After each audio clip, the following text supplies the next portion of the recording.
You can't fix what you refuse to face. That's the first step. And I know facing yourself is hard.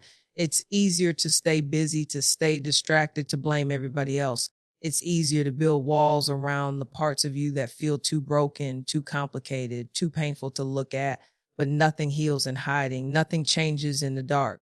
If we're going to talk about fixing yourself, then you've got to be willing to be honest about what's not working, and not just honest with other people, honest with you. The truth is some of us have learned how to perform wholeness. We know how to smile. We know how to say all the right things. We know how to look like we've got it together while silently unraveling on the inside. That's not healing, that's survival. And survival has its place. But at some point, you've got to move beyond just making it through. You've got to start asking yourself, why am I still carrying this pain? Why am I still repeating these patterns? Why am I still running from the same conversations with myself? That's not shame talking. That's love. Love tells the truth, even when it stings. And it's not loving to pretend like you're okay when you're not. It's not loving to call your trauma strength. Just you've learned how to function in the middle of it. Real strength is saying, I'm tired of pretending. I want to be whole for real this time. But wholeness starts with seeing what's been broken, not with disgust, not with embarrassment, but with compassion. I know some of you were taught to hide your mess, taught that admitting weakness, failure, that vulnerability was dangerous. But that's a lie. Hiding doesn't protect you.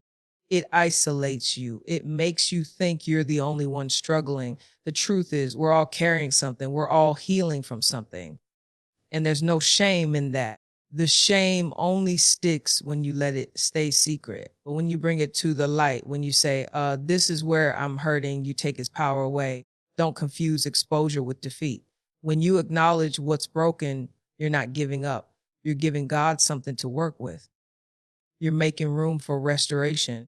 You're creating space for something new. But you can't fix what you're still denying. You can't grow beyond what you won't name. So name it. Even if your voice shakes, even if it scares you, even if it makes you cry, the bitterness, name the fear, name the anger, the insecurity, the wound you've been pretending isn't there. Not because that's where your story ends, but because that's where healing begins. There's something powerful about looking yourself in the mirror and saying, God, I'm not okay. And that's okay, because now finally you're in a position to change, not out of shame, not out of performance, but out of a deep desire to become the version of you that's been buried under all the pretending. That version isn't perfect, but she's honest. She's raw and she's ready. And maybe you don't have all the answers yet. Maybe you don't know what healing looks like. That's all right. This isn't about having the full blueprint. This is about being willing to stop running from yourself, because God can't fix the mask. He can only fix the real you. And the real you is worth the work, worth the time, worth the grace. So start there, telling the truth. At some point, you have to stop waiting for somebody else to come rescue you. I don't say that to be cold. I say that because it's true. You can't heal if you're constantly hoping someone else will do the work for you. If you're waiting on an apology, a perfect circumstance, or somebody else's validation to move forward, you might be waiting forever. The hard truth is the healing is your responsibility. Growth is your decision. And wholeness isn't handed to you. It's built one intentional step at a time. It's easy to blame, easy to point fingers, easy to say, if they hadn't hurt me, I wouldn't be this way. And maybe there's truth in that. Maybe what happened to you really did break something. Maybe the pain wasn't your fault, but fixing it, that's still on you. Nobody else can do your becoming for you. And blaming might feel like justice, but it's really just a delay. As long as your healing depends on someone else's change, you've given them power over your life they were never meant to have. The moment you decide, I'm going to take responsibility for my healing, is the moment things start to shift. That's when you stop being a victim of your past and start being an architect of your future. That's when you start choosing discipline over dysfunction. Not because it's easy, but because you know what unhealed living has cost you. You know what it feels like to be stuck, to be bitter, to be angry and tired and silently unraveling. And you're not doing that anymore. You've got too much purpose to keep settling for survival. But let me be clear, taking responsibility doesn't mean doing it alone. It doesn't mean you have to carry the weight by yourself. It just means you stop waiting for someone else to fix what's happening inside of you. It means you stop outsourcing your peace. You stop expecting change to come from the outside in, because real transformation that comes from the inside out. It comes when you stop saying they need to get it together and start asking, what can everyone do differently? And that shift, it's not just mental, it's spiritual, it's maturity. It's saying, God, I know I can't control them, but I can't control me. I can decide how I respond. I can choose what I feed my mind. I can choose what I let live in my heart. That's authority. That's freedom. Because the moment you take back ownership of your life is the moment you start walking like someone who knows they're no longer bound to the old version of themselves. Now, I get it. Owning your stuff is hard. It's hard to admit when you've been wrong. It's hard to confront your own patterns. It's hard to look at your life and realize that some of the mess is your own doing. But that's not the end of the story. That's the turning point. That's where you begin to build something different. And it's going to take time. It's going to take unlearning. It's going to take surrender, but you'll get stronger every time you choose truth over excuses, every time you choose healing over hiding, every time you choose ownership over blame. You've got to stop waiting for the perfect moment. You've got to stop expecting healing to feel good all the time. You have to be willing to look your brokenness in the face and say, I'm not going to let you define me anymore. That's the work. That's where freedom is. Not in pretending you've got it all together, but in taking real steps, even small ones, toward wholeness. Nobody else can do this for you. So do it for yourself. It's real easy to clean up what's visible and leave what's hidden a mess. Real easy to make sure people see the polished version of you while never addressing what's broken underneath. But let me tell you, external success means nothing if your soul is still in pieces. You can have the job, the followers, the applause, the perfectly filtered life, and still feel empty when the lights go out. Because fixing yourself isn't about how you look. It's about who you are when nobody's watching. It's about dealing with the stuff inside that's been shaping your actions, your relationships, your decisions without you even knowing it. We've learned how to perform healing, learned how to say the right things, how to sound emotionally intelligent, how to throw around words like boundaries and self-care, but never actually deep enough to find the root of our issues. That's surface work. That's rearranging the furniture in a house with a cracked foundation. And eventually that house is going to fall apart, because no matter how pretty it looks on the outside, if the inside isn't stable, it won't last. The question is, are you more concerned with how you appear or with who you truly are? Because real transformation starts in the places that nobody claps for. The conversations you have with yourself, the habits you keep in private, the thoughts you allow to stay unchallenged. That's the real work. And yes, it's uncomfortable. Yes, it takes time, but there's no shortcut to wholeness. You can't bypass the process just because it feels heavy. You've got to be willing to sit with your pain, examine your patterns, and ask yourself, why am I like this? Not to shame yourself, but to understand, to unlearn, to heal, because you don't just wake up one day toxic. You don't just stumble into dysfunction.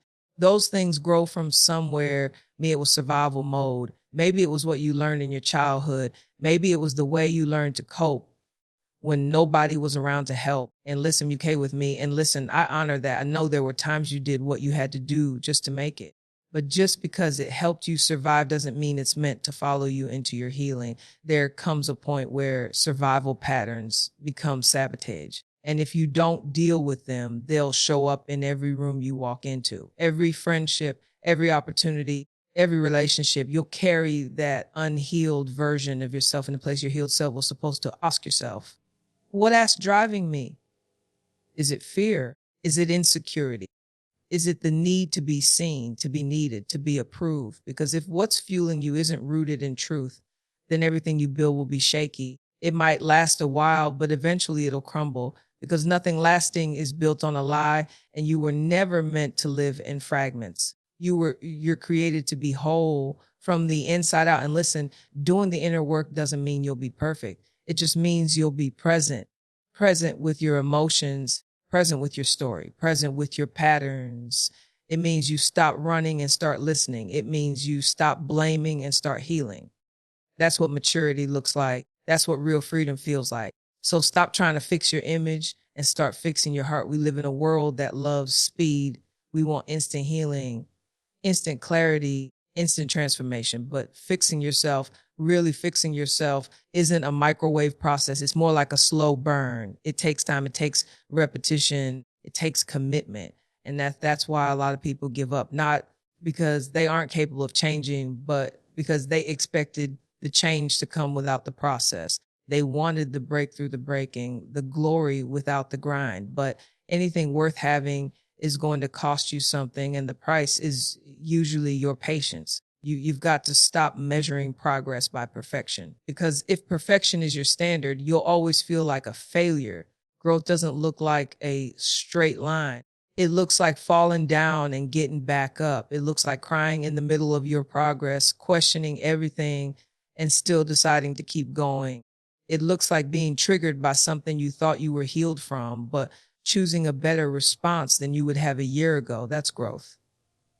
That's change. That's what it looks like when you stay committed to the process. And hear me, your consistency matters more than your pace. You don't have to move fast. You just have to keep moving. Even if all you can do today is not go backward, that still counts. Some days you're going to feel strong and full of clarity. Other days you might feel weak and confused. That doesn't mean you're failing. It means you're human. It means you're in the middle of something real. And real growth doesn't always feel good. It's often quiet, unseen, and uncomfortable. And is the process is what teaches you what perfection never could. The process shows you where your strength actually lies. The process reveals of what broke you and gives you tools to rebuild. And if you skip the process, you rob yourself of the depth that only comes through perseverance.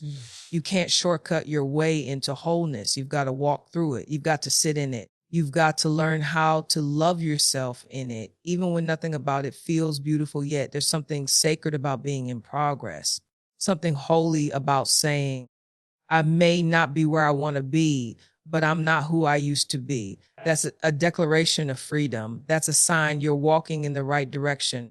Because fixing yourself isn't about arriving. It's about becoming. It's about being honest enough to see your brokenness, brave enough to take responsibility for it, strong enough to do the inner work, and patient enough to keep showing up for yourself day after day. You won't always see results right away. You might not always feel like you're changing, but one day you'll react differently. One day you'll choose peace instead of chaos. One day you'll speak truth to yourself instead of shame. And in that moment, you'll realize the process worked, not because it was fast, not because it was easy, but because you didn't give up. This journey you're on isn't about fixing a version of you that was never enough. It's about returning to the version of you that's always been worthy, always been called, always been loved. And that version is still becoming, still rising, is still choosing to heal, not perfectly, but faithfully. So stay in the process and don't stop showing up.